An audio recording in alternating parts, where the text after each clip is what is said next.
অত্যাধুনিক ব্যালিস্টিক ক্ষেপণাস্ত্র blue Sparrow নিক্ষেপ করে আকস্মিক হামলার মাধ্যমে হত্যা করা হয়েছে ইরানের সর্বোচ্চ নেতা আয়াতুল্লাহ আলী খামেনিকে। ইরাকের পশ্চিমের মরু এলাকায় মিলেছে এই মিসাইলের ধ্বংসাবশেষ। উৎক্ষেপণের পর মহাকাশ পর্যন্ত পৌঁছে দ্রুত গতিতে ফিরে এসে হামলা করতে পারে এই মিসাইল। নির্ভুল নিশানায় ধ্বংস করতে পারে 2000 কিলোমিটারের মধ্যে থাকা যে কোনো লক্ষ্যবস্তু। প্রতিরক্ষা বিশ্লেষক এবং গোয়েন্দা সংস্থাগুলোর গবেষণায় জানা গেছে F-15 ফাইটার জেট থেকে এই মিসাইল নিক্ষেপ করে খামেনির ভূগর্ভস্থ বাংকারে হামলা চালায় ইসরায়েল। ড্রিঙ্কো এখন রিয়েল ফ্রুট পাল্প ও নাটা জেলি সহ নতুন প্যাকে নতুন স্বাদে। একবার ছোড়ার পর পৌঁছাতে পারে মহাকাশ পর্যন্ত, এরপর ফিরে এসে নির্ভুল আঘাত করতে পারে কঠোর নিরাপত্তা বেষ্টিত যে কোনো লক্ষ্যবস্তুতে।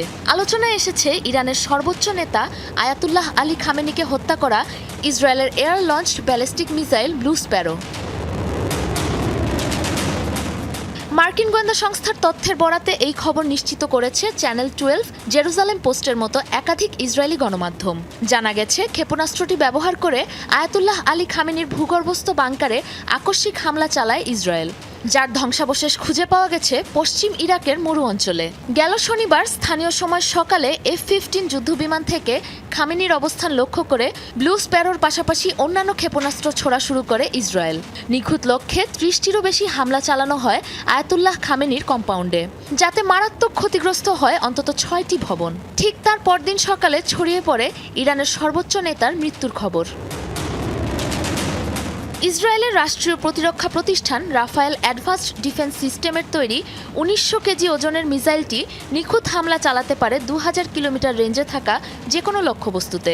6.5 মিটার দীর্ঘ ও 1.9 টন ওজনের এই ক্ষেপণাস্ত্র প্রচণ্ড গতিতে উড্ডয়নের পর পরিবর্তন করতে পারে নিজের গতিপথ।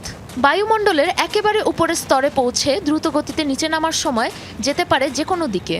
এমন অপ্রত্যাশিত ও দ্রুতগতির কারণে এই মিসাইলটি ঠেকানো প্রায় অসম্ভব।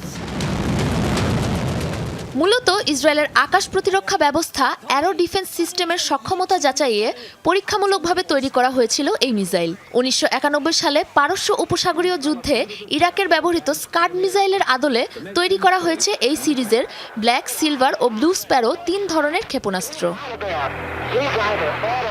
সর্বোচ্চ নেতার ভূগর্ভস্থ আশ্রয় এতটাই গভীরে ছিল যে সেখানে পৌঁছাতে সময় লাগত কমপক্ষে 5 মিনিট।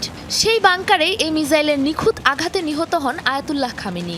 ধারণা করা হচ্ছে 2024 সালেও ইরানে হামলা চালানোর জন্য এই একই মিসাইল উৎক্ষেপণ করেছিল ইসরায়েল। ব্যাপক ওই অভিযানের পরও মিলেছিল এই মিসাইলের ধ্বংসাবশেষ। সাবরিনা নুসরাত, যমুনা নিউজ।